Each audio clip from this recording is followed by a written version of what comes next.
और ना दिया फिर मांगते फिरियो, भगवान सुने नहीं कान। तो पुण्यात्माओं, परमात्मा कबीर साहब ने स्वयं आकर के सब क्रियाएं हमें बताई है और स्वयं उनको प्रैक्टिकल करके दिखाया है कि तुम भी करके देखो जो परमात्मा कह रहे हैं। तो देखो, पहले तो दास ने आपके हृदय में यह सिद्ध किया है कि कबीर इज गॉड। जिनको नहीं शंका है, अभी थोड़े दिन नए नए आए हैं, वो उनको हो जाएगा क्योंकि तो प्रमाणित है। तो सबसे पहले तो यह सिद्ध हो गया कि कबीर भगवान है। दूसरा ये फिर आपने ऑटोमेटिकली पता है कि भगवान जो कहता है वह सत्य होती है, उसने कोई मिटाने वाला नहीं है, वो सारी सच्ची होती है। तो जो परमात्मा ने हमें किया है, करके दिखाया है या कहा है, क्या कहा है? चेड़ी चोंच भर ले गई नदी न घट्यो नीर, दान दिए धन घटे नहीं, ये कह रे साहिब कबीर।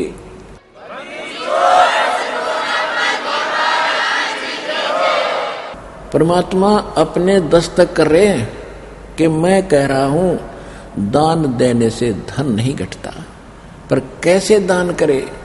गुरु बिन माला फेरते, गुरु बिन देते दान, गुरु बिन दोनों निष्फल हैं, चाहे पूछो वेद पुराण। अब दान भी अधिकारी को दोगे तो लाभ होगा। जैसे बीज भी उपजाऊ जमीन में बोओगे तो प्रतिफल मिलेगा। यदि रेही और घटिया जमीन में आपने बीज बो दिया, कुछ भी हाथ नहीं लगेगा। तो गुरु बिन माला फेरते, गुरु बिन देते दान, गुरु बिन दोनों निष्फल हैं, से पूछो वेद पुराण। यानी पूर्ण संत के बिना पूर्ण भक्ति आप नहीं मिली, और आप भक्ति भी कर रहे हो और दान भी नकली संतों को कर रहे हो, तो उससे कोई लाभ आपको नहीं होगा। तो दान भी अधिकारी को करे, और दान देने से धन नहीं घटता, ये भगवान कह रहे हैं। उदाहरण के लिए परमात्मा ने बहुत सी प्रैक्टिकल करके दिखाए हैं। हम परमात्मा से क्या मांगते हैं? बहुत ज्यादा धन हो, कोठी हो, कोई फैक्ट्री लग जाए भगवान, और परमात्मा कहते हैं परमात्मा से ये मांगो। कबीर साहब कहते हैं, साईं इतना दीजियो जा मैं कुटुंब समावे, हम भी भूखे ना रहे अतिथि न भूख हो जाए। परमात्मा कहते हैं मेरे से इतना मांग लो, और इसमें सब कुछ आ गया भक्तों, सब कुछ आ गया। जा मैं कुटुंब समावे, साईं इतना दीजिए जा मैं कुटुंब समावे, यानी रिक्वायरमेंट ऑफ द फैमिली, परिवार की आवश्यकताएं पूरी हो, और हम भी भूखे ना रहे, और कोई अतिथि द्वार पे आवे दाता वो भी भूखा ना जाए, सब कुछ मिल गया। आवश्यकता जो परिवार की, भगवान को खूब पता है इस बच्चे को किस चीज की आवश्यकता है। हम अननेसेसरी मांगते हैं कोई चीजें जिनकी आवश्यकता नहीं है, तो परमात्मा आपको नहीं देगा, और उनको आप ये मान लेते हो कि हमें कोई लाभ नहीं हो रहा। जैसे छोटे बच्चे होते हैं आपके, आपको उन बच्चों से पहले पता है गर्मी में कौन सी पोशाक लानी है, सर्दी में कौन सी लानी है। अब इसको दूध पिलाना, बच्चा तो पता भी नहीं दूध कब पिएगा कि ना पिएगा, खाना खाने की भी नहीं चिंता, वो तो खेलता ही रहता है। माता पिता जबरदस्ती उठा कर लाते हैं, बेटा खाना खा, बेटी खाना खा, और ये कपड़े पहन, जुराब पहन, जूते पहन, जर्सी पहन, और फिर जा खेले। तो इस प्रकार भगवान के आप बच्चे हो गए, आपका जन्म हो गया इस परमात्मा के घर पे। परमात्मा का घर ये सत्संग है, और जिस दिन आपने यहाँ नाम लिया है बेटा या बेटी भगवान के हो गए तुम, उस दिन से आपका जन्म है, डेट ऑफ बर्थ है। उसके बाद आपकी जीवन उम्र गिनती होगी। तो कोई तो किसी का तो आज ही जन्म हुआ है, दीक्षाली है, किसी का कल, किसी का परसों, ये नवजात बच्चे हैं, और किसी ने 6 महीने, किसी को वर्ष हो गए, किसी को 2 वर्ष, कोई 10 वर्ष के भी हो गए। तो ये सभी भगवान के बच्चे हो गए। परमात्मा ने अपने बच्चों की खुद चिंता है, इनको किस चीज की आवश्यकता है, और वो आप मांगोगे और वो अनुकूल है तो भी देगा, और ना मांगोगे तो भी देगा। ये भगवान है, इसका सब पता है।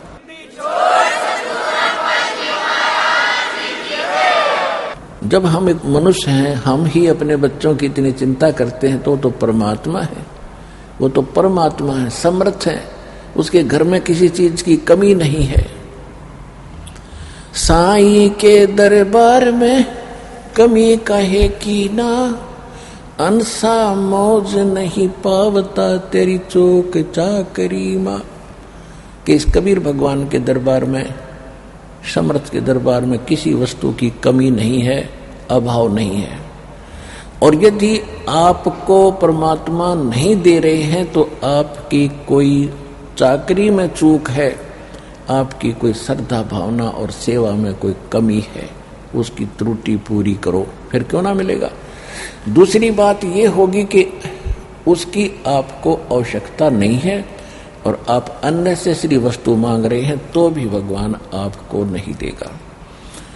अब जैसे कोई हाई ब्लड प्रेशर का मरीज और हलवा खान की कहे गणाएं खिला दे, तो डॉक्टर अलाउड नहीं करे, कतई नहीं देगा उसको, चाहे खुश रहे और चाहे रो, क्योंकि उसको मारना नहीं उसको। इसी प्रकार परमात्मा वो वस्तुएं आपको नहीं देगा जो आपके भक्ति मार्ग में आपको हानि करे। अब जैसे परमात्मा ने आकर के शुरुआत में ये ज्ञान दिया, वो क्या बताया करते थे, एक सतगुरु की भूमिका भी परमात्मा ने की, कबीर भगवान ने एक अच्छे नागरिक की, कि अपना करके खावे और किसी का ले तो देवे भी, अपना 10 नाखूनों की कमाई से काम करे, उससे अपना निर्वाह करे, घर में भी सुख, शरीर में भी सुख और भक्ति भी प्रफुल्लित कहनी होगी। तो परमात्मा ने एक तो ये रोल किया, दूसरा ये किया कि वो सतगुरु हैं, वो सारी सृष्टि के पालनहार हैं और वो जगत गुरु हैं, पूरी सृष्टि को, विश्व को सत्य ज्ञान, सतगुरु हैं, सच्चा ज्ञान देने वाले गुरु हैं, वही हैं। भगवान ही हो सकता सतगुरु, ये बाकी नकली अपने बेशक सतगुरु लिखे रहे, वो सतगुरु नहीं, जिनको ज्ञान नहीं, सच्चा ज्ञान ही नहीं, सच्चा मार्गदर्शक नहीं वो, तो सतगुरु कहाँ से हो गया। तो वो सतगुरु की भूमिका भी वही करते हैं, क्योंकि वो उनके विधान में है। वेद बताते हैं परमात्मा ऊपर रहते हैं सतलोक में, वहां मनुष्य दृश्य है, राजा के समान वहां एक सिंहासन यानी तख्त पर बैठे, अनंत कोट ब्रह्मांड के संचालक, कंट्रोलर यानी महाराजा के पद पर वो विराजमान है। जैसे हम सुना करते हैं कि दिल्ली के तख्त पर, सिंहासन पर फलाने राजा इतने दिन रहा, वो इतने दिन रहा, तो ये तख्त मीन एक सिंहासन अर्थात एक राजपद।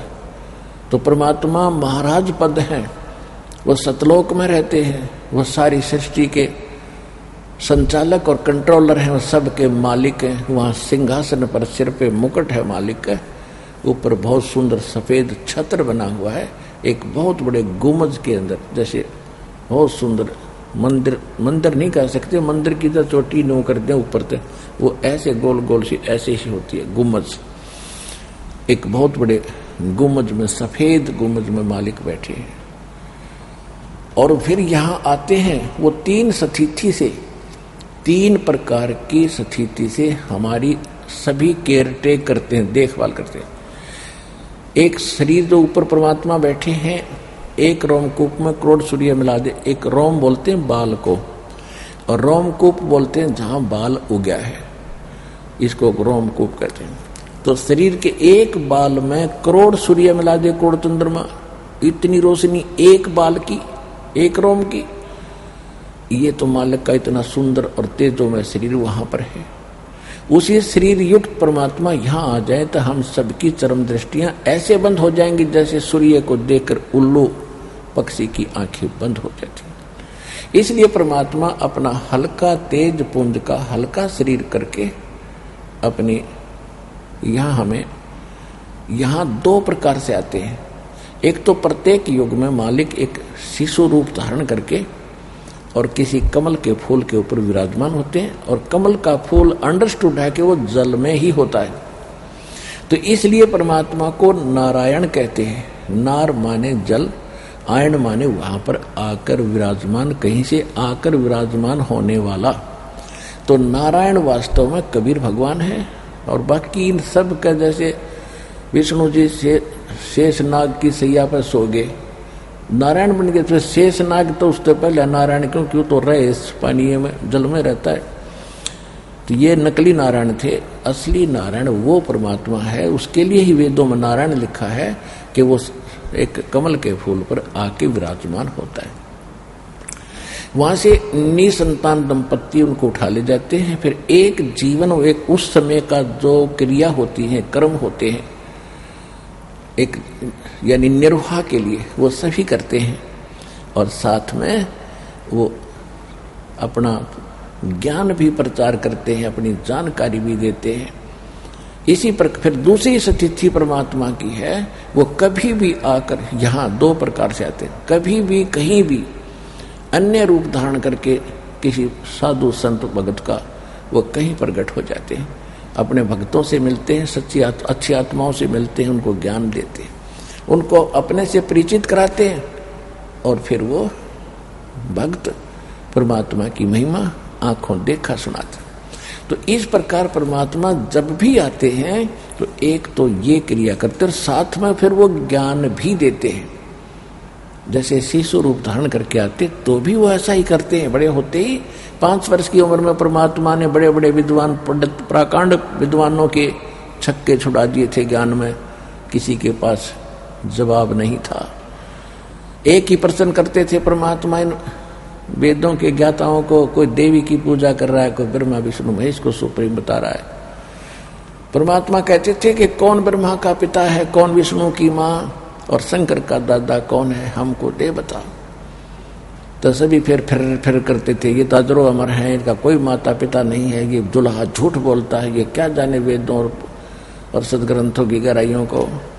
जब तक उनकी दाल गलगी नकलियों की, क्योंकि हम शिक्षित नहीं थे। और वही ज्ञान भगवान का दिया हुआ आज दास को प्राप्त हुआ। और 600 वर्ष पहले जो मालिक के सूक्ष्म वेद में सच्चिदानंद घनब्रह्म की वाणी, कबीर वाणी में लिखा था, आज दास ने सदग्रंथों से प्रूव कर दिया कि भगवान ने 600 वर्ष पहले बताया था, और ये नकली मना किया करते थे कि ऐसा ग्रंथों में नहीं है। तो who is God, Kabir is God. जो अनपढ़ कहते थे तुम इसको, ये कुछ नहीं जानता, ये क्या जाने ग्रंथों को, उन्होंने 600 वर्ष पहले तुम्हारे ग्रंथ खोल कर रख रखे थे सिंपल लैंग्वेज में। तो हु इज गॉड?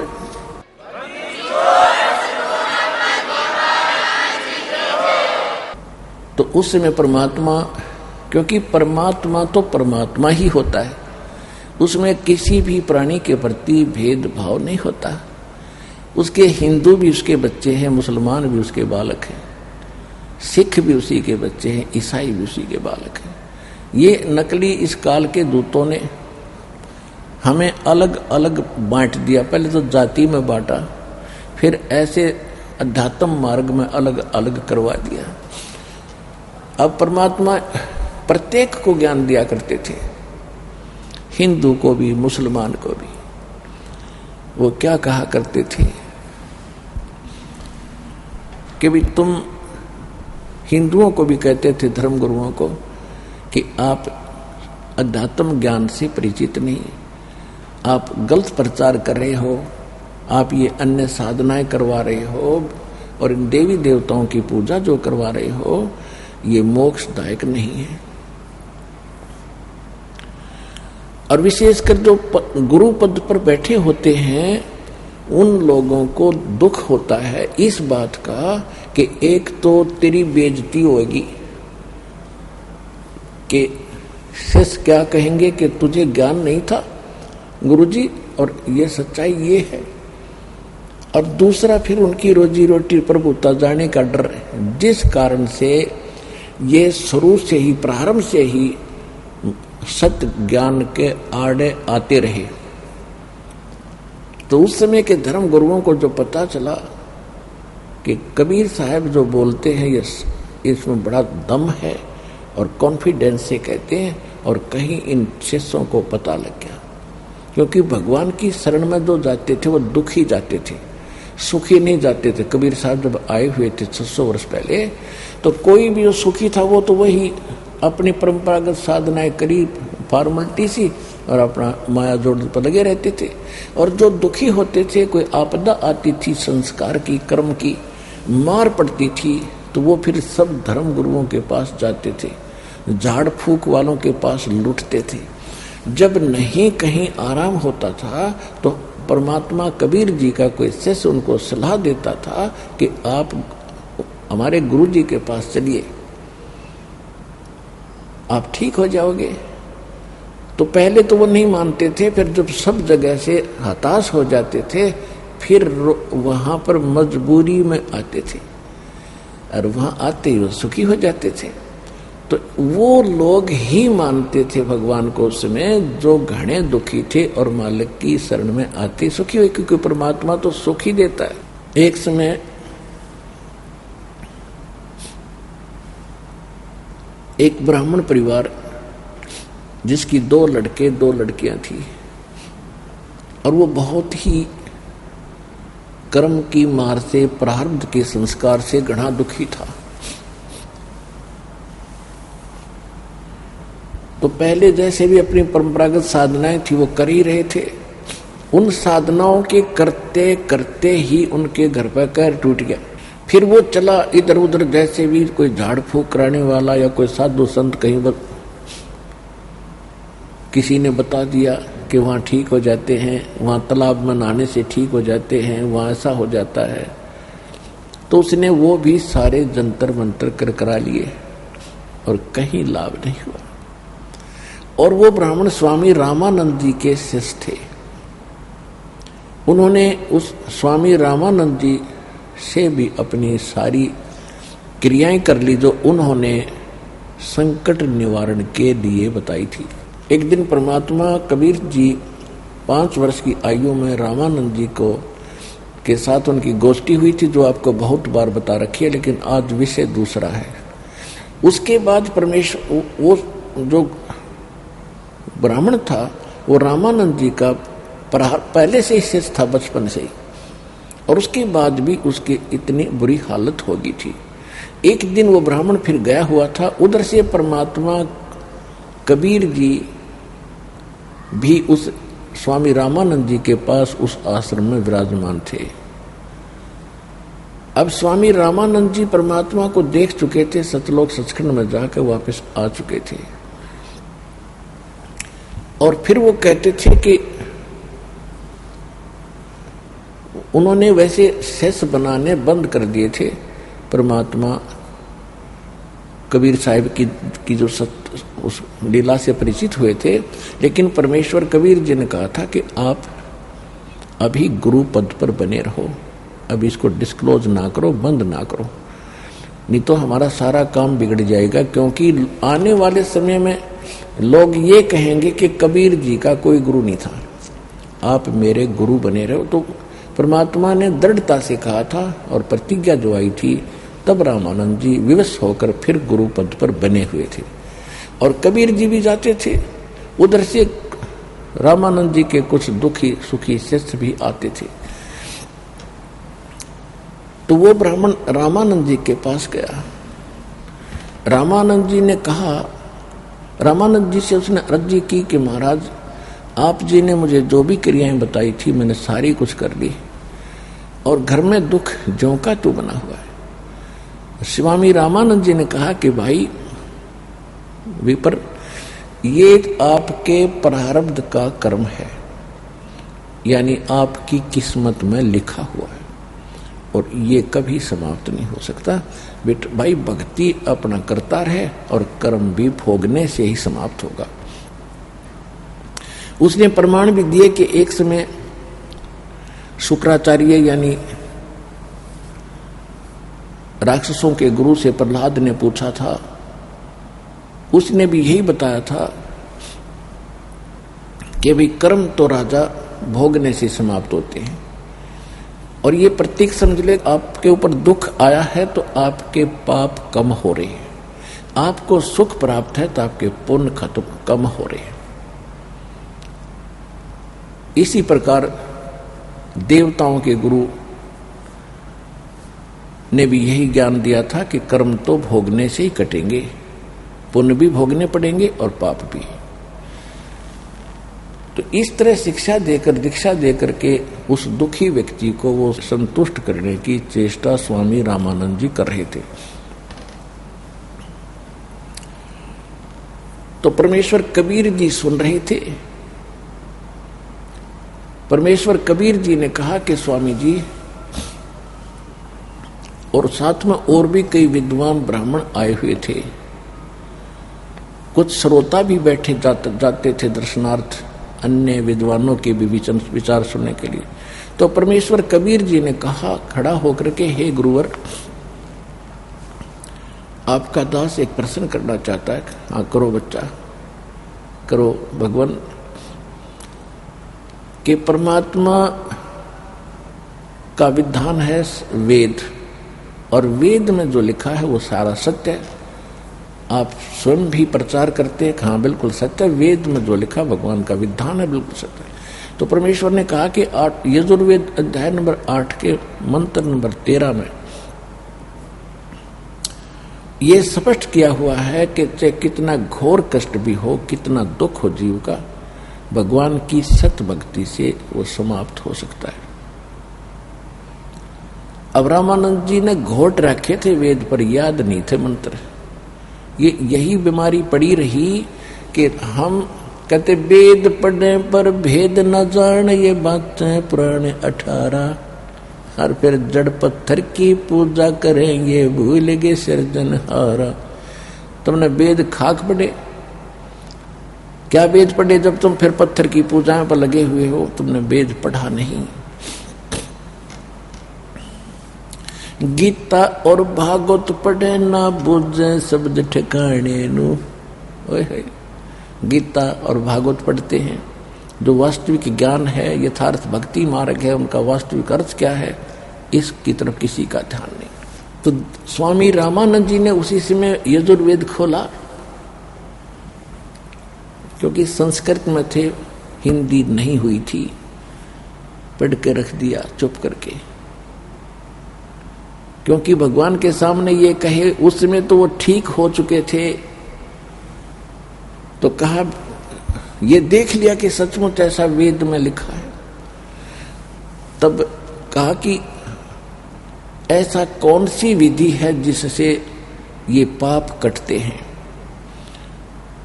परमात्मा ने कहा कि वेद यजुर्वेद अध्याय नंबर 40 के मंत्र 10 में ये भी कहा है कि कोई तो परमात्मा को संभवात कहता है। संभवात माने जन्म लेने वाला, जैसे श्री राम श्री कृष्ण अन्य अवतार जो 8-9 मानते हैं, ऐसा असंभवात होता जो कभी जन्म नहीं लेता, अजन्मा है। लेकिन इसकी सही जानकारी तत्वदर्शी संत बताते हैं, उनसे सुनो। तो वेद में लिखा है तो सही, लेकिन उसका समाधान इनकम्प्लीट है, और वो मेरे पास है, मैं उसको ही दूंगा जो मेरा शिष्य बन जाएगा।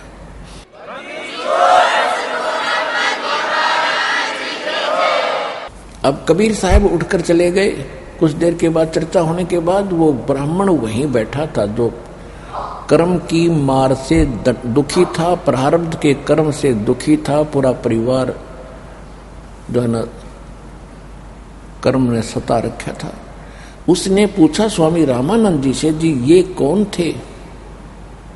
स्वामी रामानंद जी ने बताया कि ये, अब क्या बताऊं मैं, इनकी आइडेंटिटी बता भी नहीं सकता, और बताऊंगा तो तुम्हारा यकीन नहीं हो सकता। ये नीरू के घर आए हुए, जुलाहे के घर आए, ये परमात्मा है। अब इसने जो वेद का श्लोक बताया मुझे, मैं सारी उम्र खो दी मैंने पढ़ते न, मैं 120 साल का हो गया, और मुझे नहीं पता था वेद में ये मंत्र है भी कि नहीं। और मुझे चारों वेद कंठस्थ याद है, लेकिन मैंने घोट रखा है, उसमें नहीं पता लिखा क्या है। और ये जुलाहे के घर लीला कर रही। अब उस पंडित जी ने के सामने ये मर्यादा यानी ये समस्या खड़ी होगी, मैं ब्राह्मण और वो धानक, वो जुलाहा, वो शूद्र, और इतना दुखी। 1 महीना तो उसने इसी उधेड़ बुन में लोक लाज में खो दिया।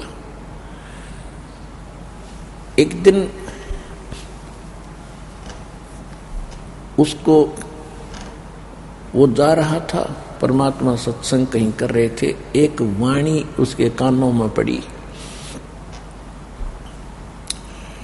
कुलकर्णी के कारण, लोक लाज के कारण ये हंसा गया बिगो, तब ये कुल क्या कर लेगा जब तू 4 पाया का हो। एक वाणी परमात्मा ने बोली और बताया कि भाई आज तो कोई व्यक्ति लोक लाज कुल की मर्यादा के कारण भक्ति से वंचित रह जाते हैं, और फिर ये कुल तेरा खानदान के व्यक्ति तुझे क्या सपोर्ट करेंगे, क्या तेरी सुरक्षा करेंगे जब तू 4 पांव का बनकर बैल पशु पक्षी गधा बनकर खड़ा हो जाएगा। इसलिए भक्ति कर लो, ये समय थोड़ा है। उसी समय उसकी बुद्धि पर जो पड़ी हुई वह मिट्टी थी हट गई और सत्संग में आकर बैठ गया। अब सत्संग में आने के बाद फिर उसने बहुत से विचार सुने हैं। वहां बैठे भक्त कुछ थे 50-100, उनने बताया कि मैं ऐसा दुखी था, मैं ऐसा दुखी था, मैं ऐसा दुखी था, मैं ऐसे ठीक हो गया, बड़ी दया करिए। तो परमात्मा उतरे। अब उस ब्राह्मण की अकल ठिकाने आई, भगवान के चरणों में गिर गया। परमात्मा ने कहा, भाई देखो विपर जी, भक्ति करो, मैं मंत्र दूंगा, मैं कोई झाड़ फूक नहीं करता, मैं आशीर्वाद देता हूं, आशीर्वाद से मैं अपने कोटे से कुछ राहत तुम्हें दूंगा। भगवान की शक्ति तेरे अंदर यानी कुछ पुण्य तेरे में डालूंगा, उसके बाद तूने भक्ति करनी पड़ेगी और भक्ति से लाभ होगा। जो मंत्र मैं दूंगा वो पाप नाशक होगा, आपके प्रारब्ध के कर्मों का भी नाश कर देगा। तो उस भक्त ने नाम लिया, उसको तो उसी से में राहत महसूस हुई।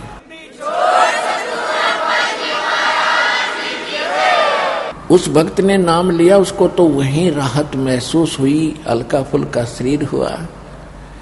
उसने घर आके अपने सारे परिवार को बताया और कहा तुम चलो। तो पहले वो अपने लड़कों को लाया, लड़कों को लाया, नाम दिलाया, परमात्मा का आशीर्वाद पाया।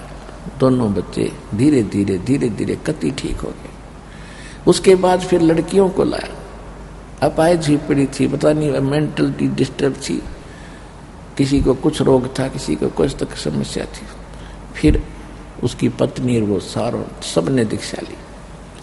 उसी के कारण, उस बीमारी के कारण वो बहुत कड़ा कर्जवान भी हो गया था। इतना कर्जवान हो गया था कि उसके रिश्तेदार भी मुंह मोड़ गए थे। द्वार पर जाता था, पता लग जाता था कुछ मांगने आया है, और सामने वाले को भी पता होता है कि ये क्या सोच रहा होगा, अंडरस्टूड है उसको भी कि ये सोच रहा होगा मैं कुछ मांगने आया हूँ। तो उसकी नजर में भी अंतर हो जाता है, रिश्तेदार भी दूर हो जाते, भाई भी दूर हो जाता, माँ बाप भी हरकत थोड़े से ढीले पड़ जाते हैं, आपत्ति ऐसी बुरी होती है। तो इसलिए हमने परमात्मा की आवश्यकता है जो उसमें सारे ही गुण हैं। तुमेव माता च पिता, तुमेव बंधु च सखा, तुमेव विद्या च द्रविण, तुमेव सर्व मम देव देव। कि हे सब भगवानों के भगवान, आप ही मेरे माँ, आप ही पिता, यानी सभी रोल सभी गुण भगवान के अंदर है।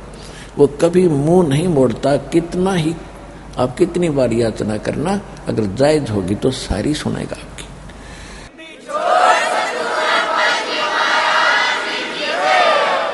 वो कति सुखी हो गया और भगवान को क्या देर लगे है, सच्ची भक्ति करने वाले के साथ रहता भगवान।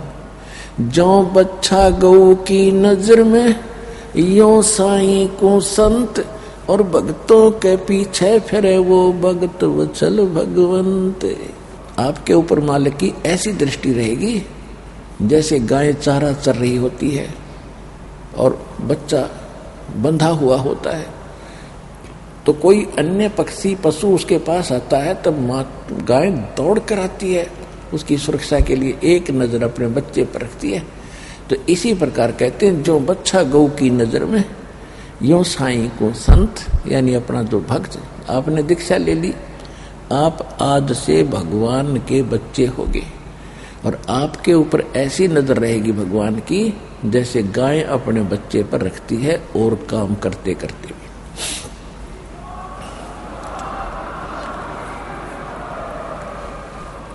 जो बच्चा गौ की नजर में, यूं साईं को संत और भक्तों के पीछे फिरे वो भगत वत्सल भगवंत। अब वाहियात के खर्चे उनके खत्म हो गए, दवाई झाड़ फूकों पर पैसे लगते थे वो बंद हो गए और तीनों पिता पुत्र कमाने योग्य हो गए। लोग लगे मजदूरी, जो भी मिला वही कर ले, लोक लाज नहीं करनी। परमात्मा ने कहा बेटा जो भी काम मिला वही कर लो, इसमें अहम ना करना। तो कुछ ही दिनों में ऋण मुक्त हो गए, सारा परिवार सुखी। जो रिश्तेदार उनको सामने मुंह से भी बात करना नहीं चाहते थे, वो प्रार्थना करते हैं अपने घने दिन हो गए आए नहीं हमारे यहाँ। अब जब उनको सब सुख मिल गया भगवान से, तो संसार में भी तुम इज्जत चाहते हो, यहाँ भी सुख से जीना चाहते हो। परमात्मा कहते हैं तुम फिर भी मेरी शरण में आ जाओ, तुम्हें यहाँ भी सुथरा जीवन दूंगा और मोक्ष करूंगा।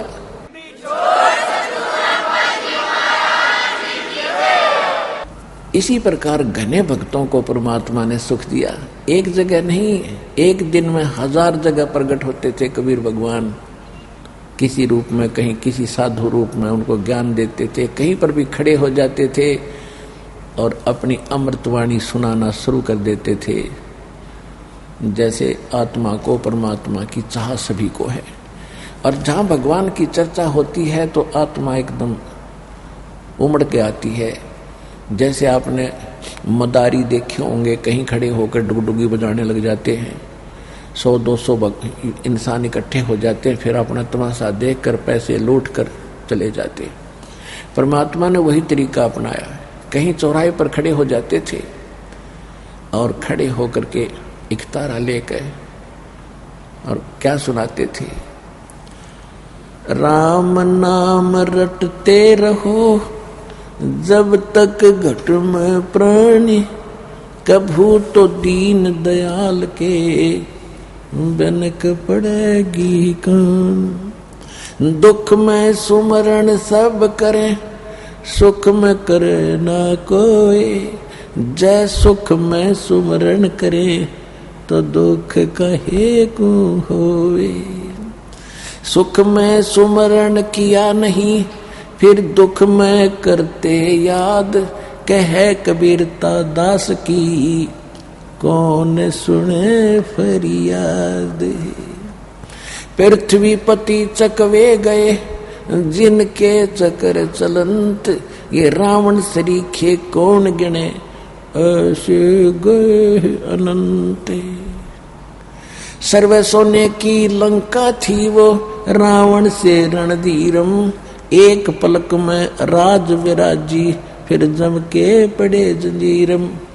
मन तो सुख के सागर बस रे है भाई और न ऐसा यस रे। मन तो सुख के सागर बस रे है भाई और न ऐसा यस रे। तो परमात्मा स्थान स्थान पर जाकर ये समझाया करते थे, अगम निगम को खोज लो बुद्धि विवेक विचार, उदय अस्त का राज मिले तो बिन नाम बेगारे।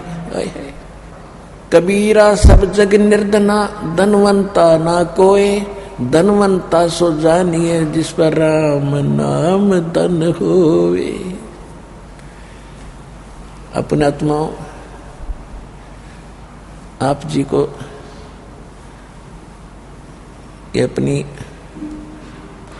आप जी को ये ज्ञान होना चाहिए कि आप कितनी पुण्यात्मा हैं, क्योंकि लाल की कीमत जौहरी जानता है। लाल को अपनी कीमत का स्वयं पता नहीं होता। तो ये दास जौहरी बनाया भगवान ने। और आप जितने भी बच्चे या बूढ़े बुजुर्ग भाई बहन बेटी माता यहाँ आई हैं, आपकी छोटी किस्मत नहीं है। आप बेशक से संसार की दृष्टि में चाहे हैंड टू माउथ हो, चाहे कितने निर्धन नजर आते हो, लेकिन आप भक्ति धन के बहुत बड़े धनवान हो, तभी आपको ये स्थान मिला है। और यहाँ आने के बाद आपकी निर्धनता भी दूर होगी, आपका ये कष्ट भी दूर होगा, यदि आप दृढ़ता से धैर्य से कुछ दिन सच्चे दिल से मर्यादा में लगे रहोगे। क्योंकि मर्यादा बहुत जरूरी है प्रत्येक चीज में। किसी में देख लो, जैसे डॉक्टर दवाई दे रहा है और हाई ब्लड प्रेशर का व्यक्ति फिर हलवे खा रहा है या कोई और ऐसी चीजें खाता है, तो क्या फायदा उस औषधि के लेने का। औषधि ले और परहेज रखे। इसी प्रकार परमात्मा कहते औखद गावे पत्थर है तब पावे दीदार। यानी राम नाम की औषधि जो दी जाती है उसको प्रयोग करे और पत्थर रखे यानी परहेज रखे, फिर आपका मोक्ष होगा, घर में भी सुख होगा, सब काम होगा।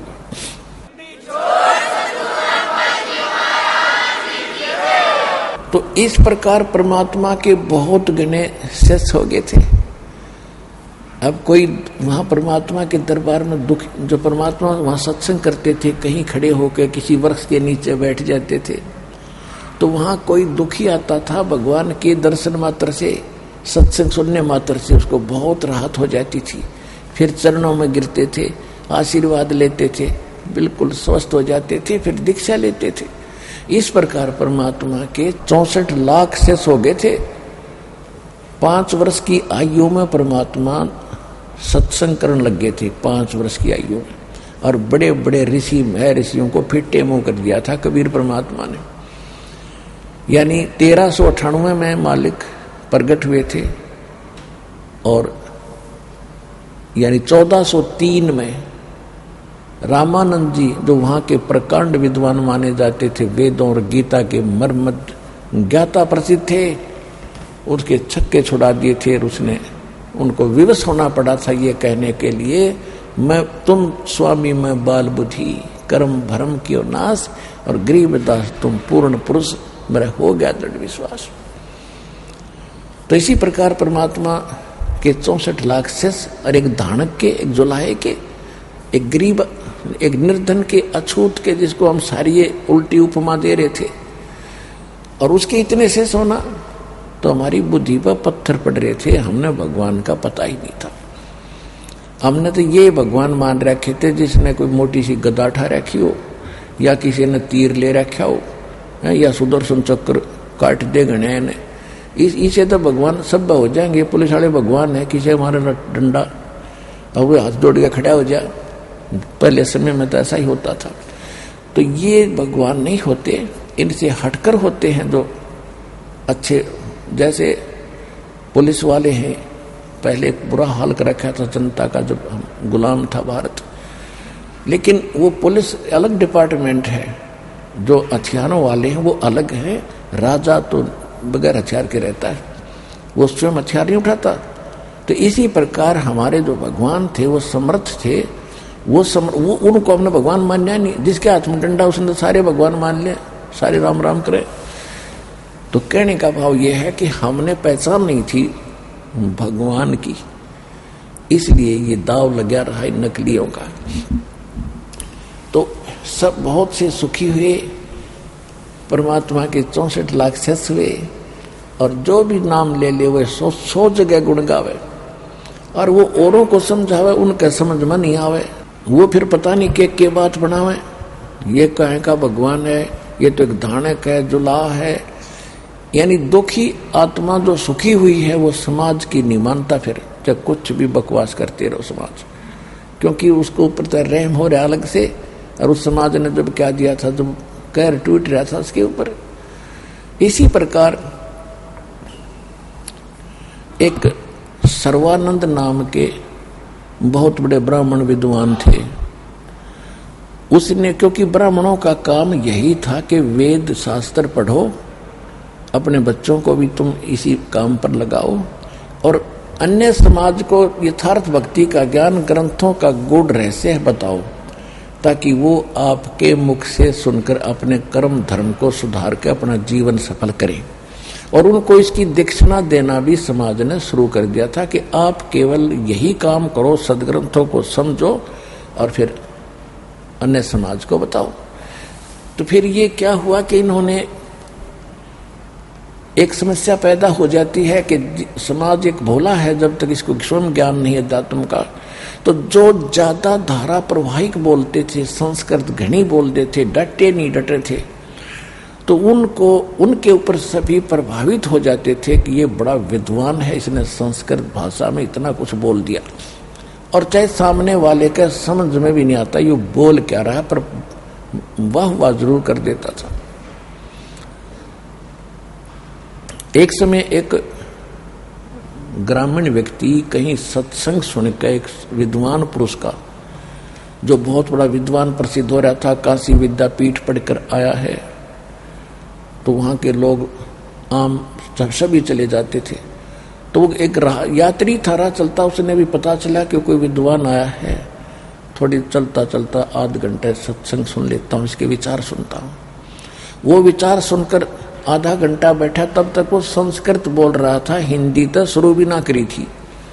और वो उठ के चल पड़ा कि भाई नौका आकर सत्संग तो थोड़ा भी काम कर दिया करे, अब मेरे पास समय नहीं, मैं चलता हूँ। वो चल पड़ा उठ के। आगे एक पाली था ग्वाला, उसने पूछा उस यात्री से, कहाँ से आए हो भाई, कहाँ जा रहे हो? उसने बताया। तो उस पाली ने कहा कि यहाँ एक बहुत बड़ा विद्वान आया है, आपने सत्संग सुनना चाहिए था, आप सत्संग क्यों नहीं सुन के आए? तो उस यात्री ने कहा कि मैं सत्संग सुन के आया हूं। तो पाली ने कहा कि बैठ जा तू। ग्वाले ने कहा बैठ, मुझे भी बता दो बात। आज क्या बताई महापुरुष ने? अब वो यात्री कहता है कि देखो वो बोल रहे थे संस्कृत में, और मुझे ये तो पता नहीं भाई उसने कहा क्या, पर सत्संग का तोड़ पाट दिया। अरे बुद्धि भ्रष्ट तुझे खुद मालूम नहीं वो बोल क्या रहा था, केवल संस्कृत बोलने से महिमा बढ़ा दी कि भाई कमाल कर दिया, सत्संग का कमाल कर दिया। तो इस प्रकार इन नकलियों की ये महिमा बनी हुई थी, समाज को पता नहीं ये बकवास क्या कर रहे हैं, और सब उनकी महिमा वाह वाह करा करते एक दूसरे तो सुन के। अब क्या होता है कि इस प्रकार परमात्मा की एक लीला न्यारी की दाता ने सिंपल लैंग्वेज में, साधारण भाषा में, अपनी अमृतवाणी में, और वही वेद सदग्रंथों का ज्ञान न्यों का न्यों बोल दिया, और धर्मदास जी ने लिख के छोड़ दिया। और आज आपके सामने दास ने वो खजाना खोल दिया।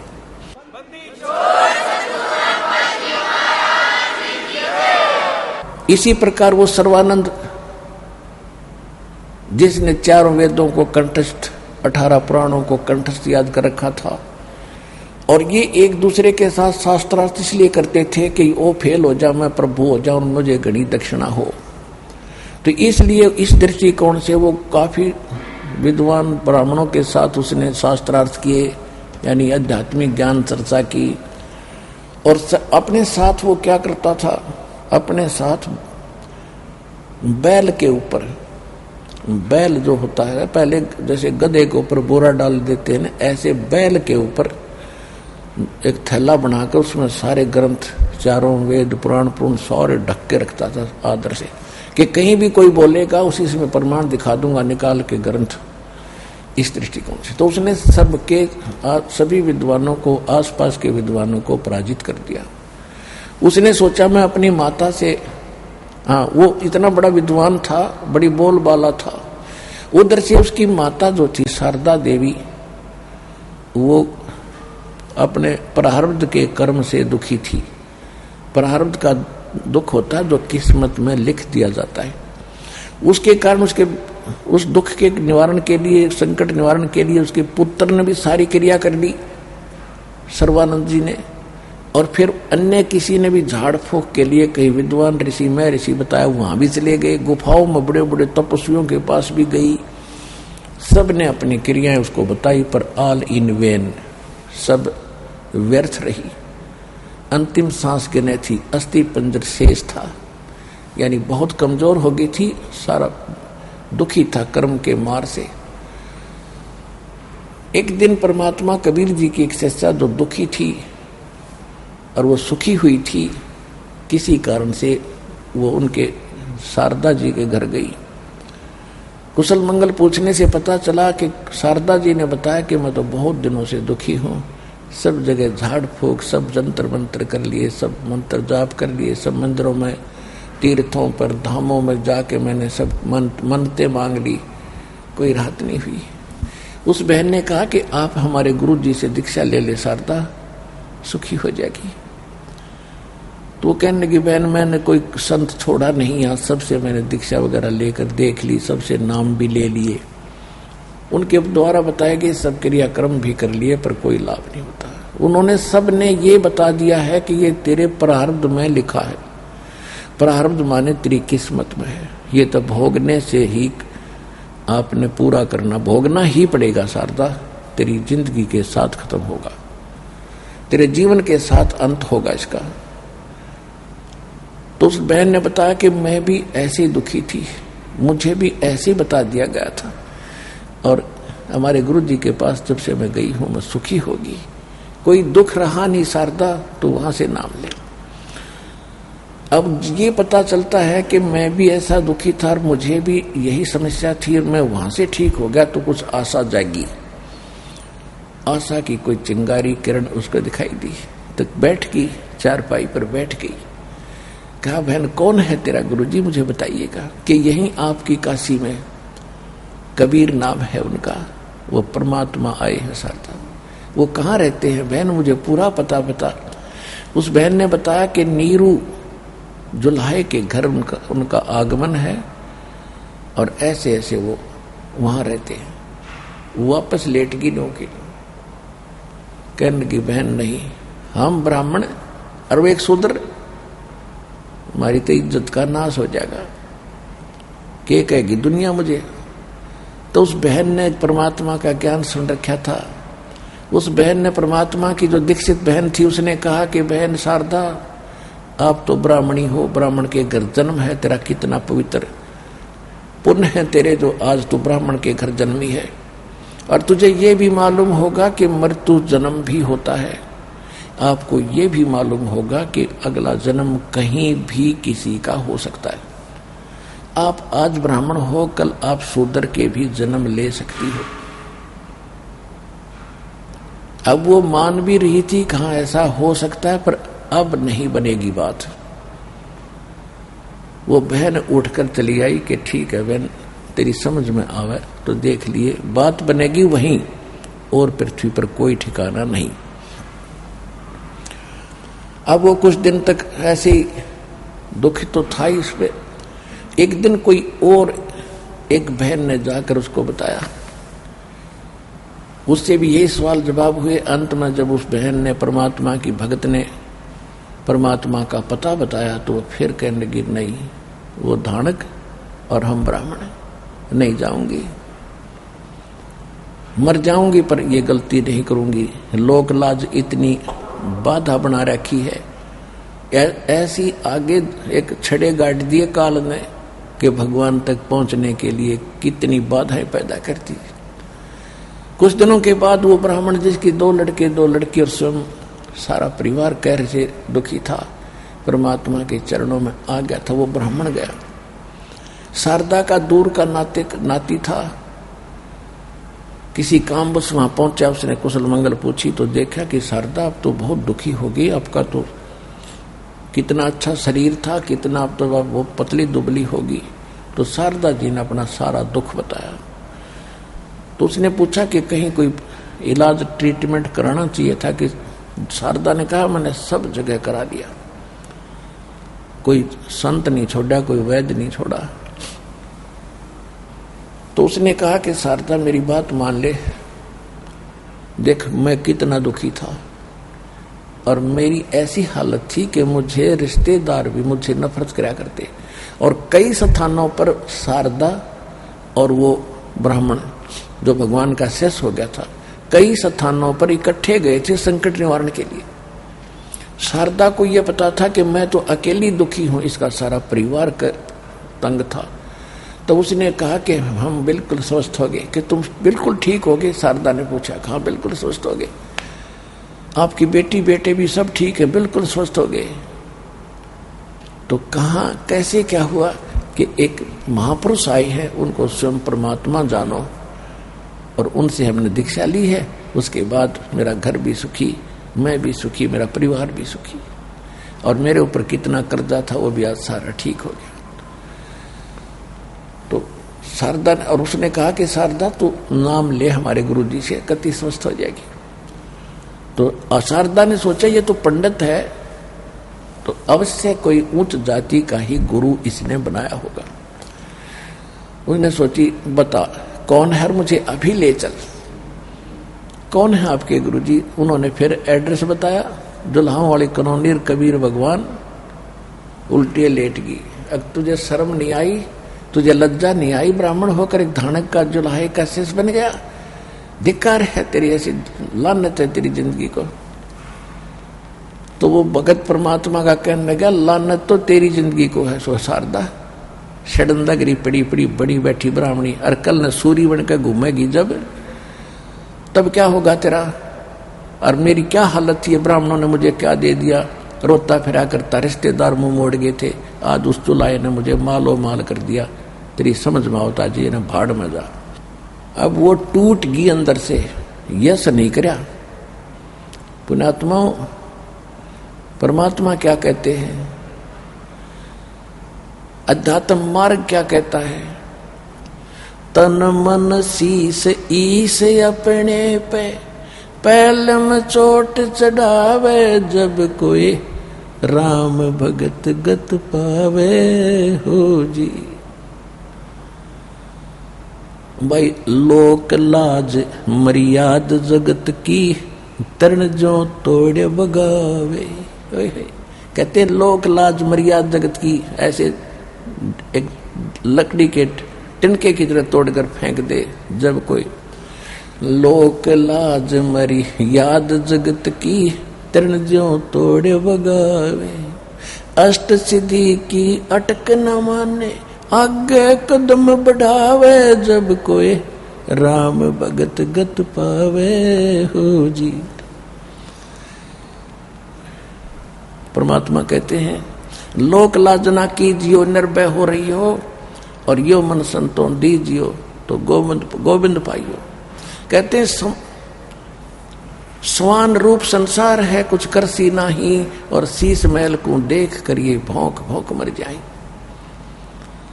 क्या बताते हैं कि जैसे आप भक्ति कर रहे हो, आप यहाँ प्रणाम करते हो, आपने अन्य जो पूजाएं करती थी सब छोड़ दी हैं, आप दहेज नहीं लेते हो, आप कोई और बकवास नाचा कूदी नहीं करते हो, तो आपको अन्य लोग बहुत बुरा कहेंगे।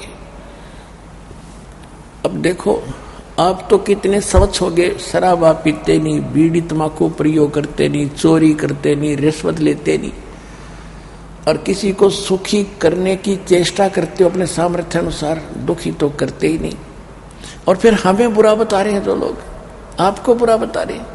इस दास को भी कितना बदनाम किया था प्रारंभ में, गुंडा है, गंदा है, ये है, वो तो ये छुड़वाता है, ये करवाता है, फलाना करवाता है। वहां पर मुंडे गिरते हैं, जाकर के औरतें भी गिरती हैं।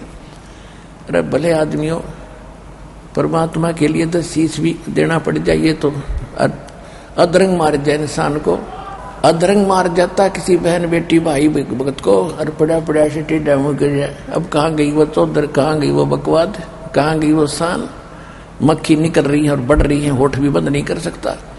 तो हम भगवान से परिचित करा के इस मिट्टी को मिट्टी बताते हैं, ये मिट्टी है, और इस मिट्टी को भगवान को समर्पित कर दे, या उसी की दी हुई है, उसी के लेख लगा दो, भक्ति करो। तो कहते हैं लोक लाज ना कीजियो, निर्भय हो रही हो, और यो मन संतों दीजिए, तो गोविंद पाइयो। कहते स्वान रूप संसार है, कुछ करसी नहीं, और शीश महल को देख के वो भौंक भौंक मर जाए। जैसे शीशे के सामने कुत्ता खड़ा हो जा, शीशे की जो बना रखी हो द्वार, अब उस शीशे के पर अपनी परछाई कुत्ता देख रहा है उसमें, और सामने वाले को गंदा व्यक्ति मानकर उसको भौंक रहा है, गालियां दे रहा है, उसके बाद भागता है ऐसे। कहते वो भौंक भौंक कर मर जाता है, सामने से भी उसको अपना ही स्वरूप दिखता है, यानी जो भक्तों में दोष देखता है वो कुत्ते जैसा इंसान है, और वो शिष्य में अपना ही स्वरूप देख रहा है, दूसरों को जो स्वयं गंदा है वो भक्तों को भी उतना ही गंदा समझकर वो भौंक रहा है। तो परमात्मा कहते हैं भौंकने दो। इसका समाधान बताया परमात्मा ने, साकट और सवान को उल्ट जवाब नहीं दे। वो भौंकते कुत्ता तो उसको ज्यादा नहीं छेड़े और घना भौंकेगा, बोल रहे नहीं, आगे चल पड़े। इसी प्रकार को साकट रूपी प्राणी है तो ज्यादा उससे वाद विवाद करे नहीं, चुप होकर सुन ले। परमात्मा उसने आप ठीक कर देगा, कुछ दिनों में अपने आप सेटिंग कर देगा।